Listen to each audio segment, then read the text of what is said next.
جب یزید نے اللہ کے رسول کی پوری امت کو غلط راستہ دکھایا، یزید نے کہا کہ نہ اللہ ہے نہ قرآن ہے، یہ سب رسول اللہ اور امام علی علیہ السلام نے اپنے آپ سے کوئی قصہ شروع کیا تھا۔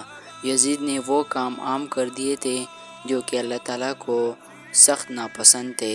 اس نے حلال کاموں کو حرام قرار دیا اور حرام کاموں کو حلال قرار دیا، جیسے شراب کو حلال قرار دیا، زنا کو حلال قرار دیا اور بھی بہت سے حرام کاموں کو حلال قرار دیا۔ اس کے بعد امام حسین علیہ السلام کربلا آئے اور آپ کا قافلہ 2 محرم الحرام کو پہنچا۔ آپ نے وہاں سب سے پہلے کربلا کی زمین خریدی اور اس کے بعد خیمے لگائے۔ آپ کربلا اس لیے آئے تاکہ اپنے نانا کی امت کی اصلاح کر سکیں، انہیں سیدھا راستہ دکھائیں اور ان کی اصلاح کریں۔ نمبر 2، امر بالمعروف نہی عن المنکر، یعنی کہ اچھے کام کی دعوت دینا اور برے کام سے روکنا۔ یعنی آپ یزید کو اور جو رسول اللہ کی امت اس وقت تھی ان کو آپ سیدھا راستہ دکھانے کی کوشش کر رہے تھے، مگر وہ آپ کی بات نہیں مان رہے تھے۔